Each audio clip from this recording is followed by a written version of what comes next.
Dear student, पिछली video में हम लोग जो है पहले टेस्ट सीरीज के बारे में पढ़े थे और उस टेस्ट सीरीज का जो आंसर है हमने देने का प्रयास किया था।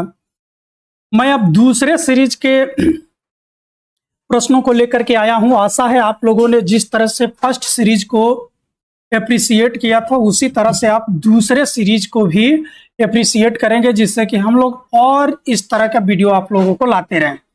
तो चलिए बिना देर किए हुए हम चलते हैं क्वेश्चन नंबर 1 पे। क्वेश्चन नंबर 1 है कि मैं समाजवादी हूं का लेखक कौन है।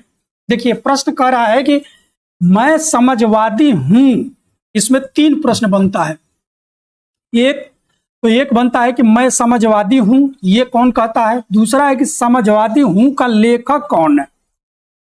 Option A Subhash Chandra Bose, option B Pandit Jawaharlal Nehru, option C Swami Vivekananda, option D Dayanand Saraswati. मैं समाजवादी हूं का लेखक है स्वामी विवेकानंद, लेकिन यही कहता था कि किसने कहा कि मैं समाजवादी हूं, तो ये हो जाता पंडित जवाहरलाल नेहरू। चलते हैं अगले प्रश्न पर। एज ऑफ कंसेंट एक्ट के समय गवर्नर जनरल कौन था। तो एज ऑफ कंसेंट के समय कौन गवर्नर जनरल था। Option A Lansdowne, option B Wellesley, option C Ellenborough, option D Northwood.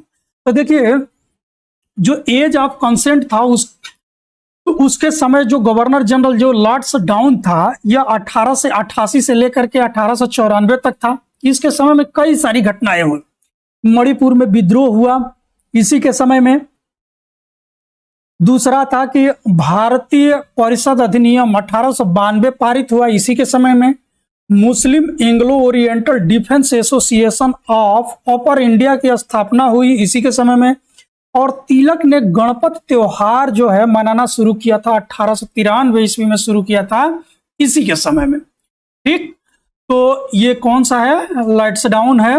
अगले प्रश्न पर हम चलते हैं कि निम्नलिखित कथनों पर विचार कीजिए। 1931 ईस्वी में कांग्रेस के कराची अधिवेशन में पारित मूल अधिकारों के घोषणा पत्र में जात पात की जगह समानता की बात पहली बार की गई। देखिए जो 1931 का जो अधिनियम है, अधिवेशन है कराची अधिवेशन, ये जो अधिवेशन है कई मामले के लिए प्रसिद्ध है। इसकी अध्यक्षता किए थे सरदार वल्लभ भाई पटेल। इसमें मूल अधिकारों को अपनाया गया और इसमें जाति पात की समानता पर बल दिया गया, यानी एक सही है। सत्यशोधक समाज की स्थापना किसने की। तो सत्यशोधक समाज की स्थापना किए हैं ज्योतिबा फूले। ठीक है, आपका ये दूसरा भी सही है, यानी इस तरह से आपका सही आंसर क्या हो जाएगा, 1 और 2 दोनों सही हो जाएगा। चलते हैं अगले प्रश्न पर। चंपारण सत्याग्रह गुजरात में प्रारंभ हुआ, नहीं गलत है। चंपारण सत्याग्रह कहां पे प्रारंभ हुआ था, ये बिहार में। बिहार कब, 1917 में। असहयोग आंदोलन के दौरान गांधी जी के कुशल नेतृत्व से प्रभावित होकर रविंद्रनाथ टैगोर ने उन्हें महात्मा की उपाधि दी, बिल्कुल सही है। और एक चीज और है कि महात्मा गांधी को तो उन्होंने महात्मा की उपाधि दी, लेकिन गुरुदेव रविंद्रनाथ टैगोर को गुरुदेव की उपाधि किसने दी, तो ये दिए थे गांधी जी। गांधी जी दिए थे। ठीक, तो इस प्रकार से आपका 1 गलत हो जाएगा और 2 क्या हो गया, सही हो गया। ठीक, चलते हैं अगले प्रश्न पे। हमारा प्रश्न है कि निम्न कथनों पर विचार कीजिए। एका आंदोलन का नेतृत्व मदारी पासी ने किया, बिल्कुल सही है। बारदोली सत्याग्रह के समय ही बारदोली की महिलाओं की ओर से गांधी जी ने पटेल को सरदार की उपाधि प्रदान की, बिल्कुल सही। देखिए 2 तरह से प्रश्न पूछ लेता है कि सरदार पटेल को सरदार की उपाधि किसने दी, तो बारदोली की महिलाएं दी, तो भी है, तो भी सही है। और बारदोली के महिलाओं की तरफ से गांधी जी दिए, बात सही है। ठीक, तो ये किसी तरह से भी क्वेश्चन आ जाए आप इसको सॉल्व कर लीजिएगा। अगले प्रश्न पर कि समाजवाद ही क्यों नामक पुस्तक की रचना जयप्रकाश नारायण ने की। देखिए अब आ गया वहां क्या कि समाजवादी हूं, पहला प्रश्न आया था कि मैं समाजवादी क्यों हूं, पुस्तक की रचना किसने की, ये किए थे स्वामी विवेकानंद। और दूसरा प्रश्न आया कि समाजवाद ही क्यों नामक पुस्तक की रचना किए हैं कौन, जयप्रकाश नारायण। और जयप्रकाश नारायण जो है एक आंदोलन चलाए थे जिसे कहते हैं संपूर्ण क्रांति। संपूर्ण क्रांति इंदिरा गांधी के खिलाफ चलाए थे। दूसरा है कि समाजवाद एवं राष्ट्रीय आंदोलन नामक पुस्तक की रचना आचार्य नरेंद्र देव ने की। तो समाजवाद एवं राष्ट्रीय आंदोलन नामक पुस्तक की रचना किसने की? आचार्य नरेंद्र देव। दोनों सही है। आचार्य नरेंद्र देव भी समाजवादी हैं और जयप्रकाश नारायण तो समाजवादी हैं ही। चलिए प्रश्न पर कि निम्नलिखित कथनों पर विचार कीजिए। चार्ल्स वुड डिस्पैच में स्त्री शिक्षा पर पहल नहीं की गई। दूसरा, 1819 में कोलकाता में तरुण स्त्री सभा की स्थापना हुई। ठीक, तो देखिए चार्ल्स वुड डिस्पैच जो है ये कब आया है? ये चार्ल्स वुड डिस्पैच आया ये 1854 में है और इसको शिक्षा का मैग्ना कार्टा भी कहा जाता है। शिक्षा का मैग्ना कार्टा।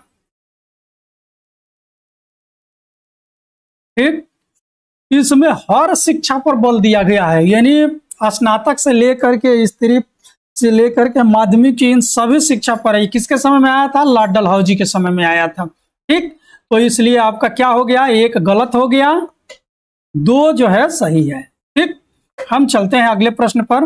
हमारा अगला प्रश्न है कि निम्नलिखित कथनों पर विचार कीजिए। 1872 ईस्वी में नेटिव मैरिज एक्ट द्वारा अंतर जातीय विवाह को मान्यता प्रदान की गई। ठीक, और दूसरा है कि 1932 में एज ऑफ कंसेंट एक्ट 1891 को संशोधित कर शारदा एक्ट दिया गया। तो देखिए एज ऑफ कंसेंट में अंतरजातीय विवाह को मान्यता दी गई, बिल्कुल सही है। लेकिन जो एज ऑफ कंसेंट को संशोधित करके शारदा एक्ट आया था ये 1932 में नहीं आया था, ये 29 में आया था। ठीक, तो इसलिए आपका ये क्या हो गया? गलत हो गया, यानी सही ऑप्शन क्या हो गया? केवल एक। चलते हैं हम अगले प्रश्न पे। अगला प्रश्न हमारा ये है कि सुभाष चंद्र बोस ने स्वामी विवेकानंद को आधुनिक राष्ट्रीय आंदोलन का आध्यात्मिक पिता कहा था। बिल्कुल सही है। दूसरा, प्रतिज्ञा आंदोलन का संबंध स्त्री शिक्षा के उत्थान से है। प्रतिज्ञा आंदोलन का संबंध स्त्री शिक्षा के उत्थान से नहीं है, यानी इस प्रकार से ये केवल क्या है? एक सही है। ठीक, अब हम चलते हैं अगले प्रश्न पर। अगला प्रश्न हमारा ये है कि निम्नलिखित कथनों पर विचार कीजिए। दिगंबर विश्वास और विश्व विश्वास पौना विद्रोह से संबंधित नेता थे। नहीं, ये पौना विद्रोह से संबंधित नेता नहीं थे। दीनबंधु के नाटक का नाम नील दर्पण था। बिल्कुल सही है, और इसमें नीलहों के बारे में जो है चर्चा की गई है। तो केवल क्या हो गया? दो सही हो गया। चलते हैं हम अगले प्रश्न पर। हमारा अगला प्रश्न ये है कि खिलाफत आंदोलन के नेता शौकत अली गांधी जी और मौलाना अबुल कलाम आजाद ने मोपला विद्रोह का समर्थन नहीं किया था। ठीक, ये बिल्कुल सही है। बिहार किसान सभा की स्थापना स्वामी सहजानंद ने की थी। ठीक, अब ये कह रहा है कि बिहार किसान सभा की स्थापना स्वामी सहजानंद की थी। ठीक है, ये तो सही है, लेकिन ये कह रहा है कि खिलाफत आंदोलन के नेता शौकत अली गांधी जी और मौलाना अबुल कलाम आजाद ने मोपला विद्रोह का समर्थन नहीं किया था। देखिए ये मोपला जो थे एक तरह से ये किसान थे। ठीक है ना, और यहाँ पे जो इनके जमींदार जो इनका क्या कर रहे थे कि इनका शोषण कर रहे थे, और उसी के खिलाफ ये मोपला जो है आंदोलन किए। तो इसमें इन लोगों ने इनका समर्थन किया था, क्योंकि यहाँ पे ये मोपला थे, ये मुस्लिम कृषक थे, और यहाँ पे जो एक तरह से जमींदार का ये हिंदू जमींदार थे, उनके खिलाफ इनका ये आंदोलन था। मोपलाओं का, मोपला केरल में है। तो ये दो सही है, एक गलत है। चलते हैं हम अगले प्रश्न पे। अगला प्रश्न पे है, और मोपला में थोड़ा सा इसलिए विवादित आंदोलन हो गया कि यहाँ पे खून खराबा भी थोड़ा हो गया था। चलते हैं हम अगले प्रश्न पे कि निम्न कथनों पर विचार कीजिए। बीपी बाडिया द्वारा गठित मद्रास मजदूर संघ भारत का पहला आधुनिक मजदूर संगठन था।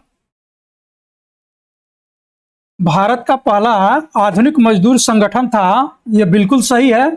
दूसरा, all India trade union Congress के पहले अध्यक्ष लाला लाजपत राय थे। ठीक, ये भी सही है, यानी क्या है? एक और दो आपका दोनों सही है, इसलिए सी सही है।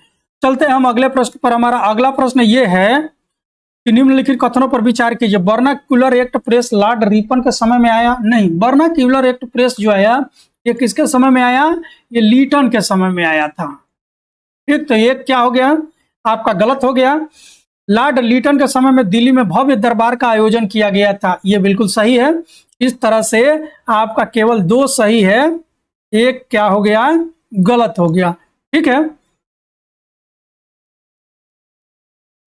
एक चीज और देख लीजिए यहाँ पे कि जो ये रिपन है ना, रिपन के समय में श्वेत विद्रोह हुआ था। और ये क्वेश्चन और भी आ जाता है कि श्वेत विद्रोह किसके समय में हुआ? तो ये रिपन के समय में ही ये श्वेत विद्रोह हुआ था। है कि स्टुटगार्ट के सम्मेलन में ही एनी बेसेंट ने पहली बार राष्ट्रीय झंडे को फहराया था। दूसरा ये है कि इनकलाब जिंदाबाद का नारा भगत सिंह ने पहली बार केंद्रीय विधानमंडल पर बम फेंकते समय दिया था। तो देखिए पहला गलत है, ये स्टुटगार्ट में पहली बार झंडा नहीं फहराया गया था। दूसरा है कि इनकलाब जिंदाबाद का नारा भगत सिंह ने पहली बार केंद्रीय विधानमंडल पर बम फेंकते समय ही लगाया था, ये बिल्कुल सही है। और इस प्रकार से जो ये आपका सही ऑप्शन है, ये सही ऑप्शन क्या हो गया? आपका बी हो गया। ठीक, लेकिन एक चीज और देख लीजिए, यहाँ पे एक शब्द है कि इनकलाब जिंदाबाद। इनकलाब जिंदाबाद का नारा तो लगाए थे कौन? भगत सिंह। लेकिन कहा दिया जाए कि केवल कि इनकलाब का नारा किसने दिया था? तो ये दिए थे मोहम्मद इकबाल। सारे जहां से अच्छा हिंदुस्तान हमारा मोहम्मद इकबाल। चलते हैं हम अगले प्रश्न पे। निम्न कथनों पर विचार कीजिए। All India depress class federation की स्थापना डॉक्टर भीमराव अंबेडकर ने की थी। बिल्कुल सही है, भीमराव अंबेडकर की पत्रिका का नाम बहिष्कृत भारत था, यह भी सही है। तो इस प्रकार से क्या हो गया? 1 और 2 दोनों सही हो गया आपका। हम चलते हैं अगले प्रश्न पर। हमारा अगला प्रश्न ये है कि हरिजन सेवक संघ की स्थापना महात्मा गांधी ने की थी। ठीक, महात्मा गांधी ने all India depress class association की स्थापना की। तो देखिए हरिजन सेवक संघ की स्थापना महात्मा गांधी किए थे, सभी जानते हैं। लेकिन all India depress class association की स्थापना भी गांधी जी किए थे। और यदि फेडरेशन का है तो डॉक्टर भीमराव अंबेडकर। ठीक, तो इस अंतर को समझना है। अब देखिए इसमें एक चीज और गांधी जी किए हैं कि जो हरिजन पत्रिका उन्होंने निकाला। और ये हरिजन पत्रिका कब शुरू किए? ये क्या, इनकी पहले से पत्रिका निकल रही थी यंग इंडिया। और यंग इंडिया को ही 1932 में जब पूना पैक्ट हुआ, पूना पैक्ट के बाद इन्होंने अपने पत्रिका का नाम हरिजन पत्रिका कर दिया। और क्यों किया? क्योंकि हमेशा से अंबेडकर और गांधी जी में एक बात का विवाद था कि अंबेडकर कहते थे कि आप केवल धूल उड़ाते हैं, अस्तर नहीं, यानी आप केवल नैतिक उत्थान की बात करते हैं। उनका सामाजिक और आर्थिक उत्थान दलितों का कैसे हो, इस पर आप बल नहीं देते हैं। इसलिए गांधी जी से क्षुब्ध होकर के उन्होंने अपनी पत्रिका का नाम ही हरिजन पत्रिका किया और दलितों के लिए काम करने का बीड़ा उठाया। हम चलते हैं अगले प्रश्न पर कि हमारा अगला प्रश्न क्या है। नारायण गुरु ने तमिल भाषा में रामायण की रचना की, जिसे यथार्थ रामायण कहा जाता है। ठीक, दूसरा यह है कि पेरियार ने आत्मसम्मान आंदोलन शुरू किया। ठीक, तो देखिए ये नारायण गुरु जो है तमिल भाषा में नहीं रामायण रचे, लेकिन पेरियार जो है आत्मसम्मान आंदोलन की शुरुआत किए थे। तो इस प्रकार से इसका 2 सही हो जाएगा, एक क्या है? गलत है। दास प्रथा पर प्रतिबंध किस अधिनियम के तहत लाया गया था? अब ये देखिए ये पूछ रहा है कि दास प्रथा पर प्रतिबंध किस अधिनियम के तहत लाया गया था।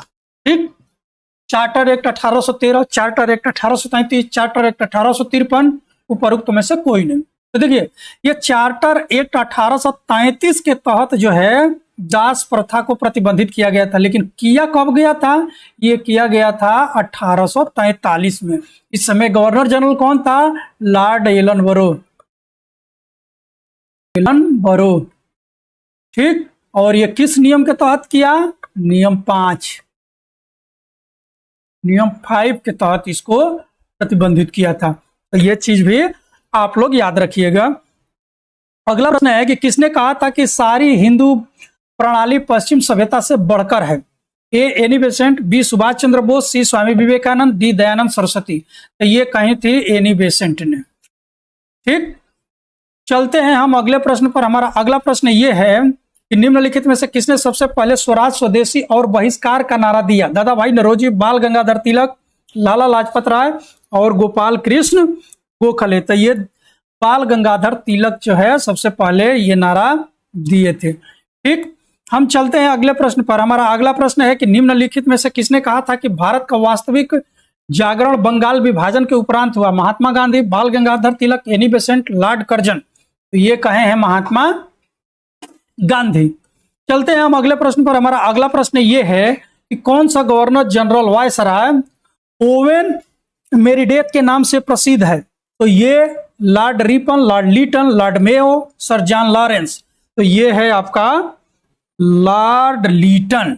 ठीक है, ये विद्वान भी था लॉर्ड लीटन, कई सारे भाषाओं में साहित्य भी लिखा।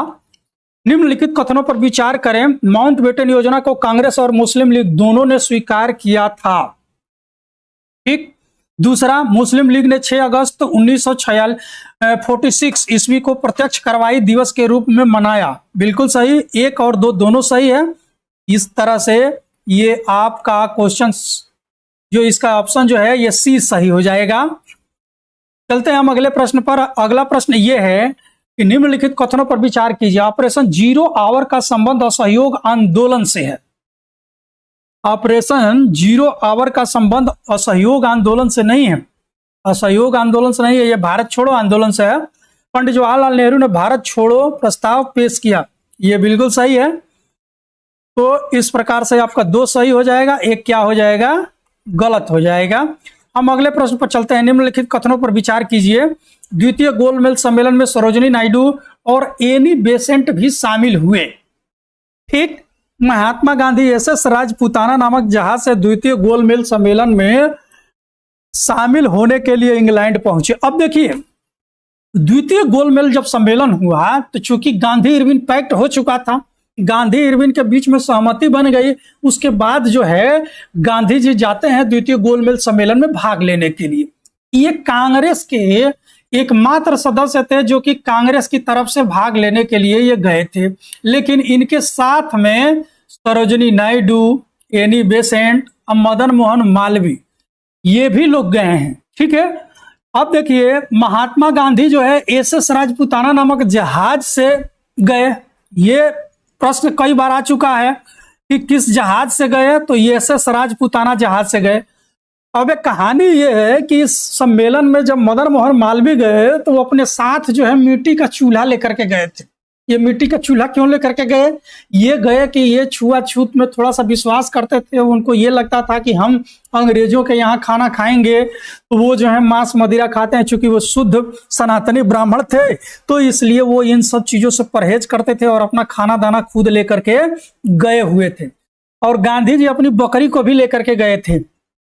गांधी जी अक्सर बकरी का दूध पिया करते थे। वो बचपन में जब पैदा हुए तो भी दूध पिए थे बकरी का ही, और उस बकरी का नाम था लाली। उसी लाली का दूध पिए थे। और इसका जिक्र किया है लुई फिशर, गांधी जी का एक जीवनीकार है जिसने गांधी जी के बारे में लिखा है, लुई फिशर।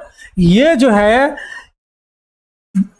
उसमें जिक्र किया है कि गांधी जी लाली की दूध पिए हैं और जब ये गोलमेज सम्मेलन में भी गए तो अपने साथ बकरी लेकर के गांधी जी गए हुए थे। ठीक, तो इस प्रकार से इसका क्या हो जाएगा?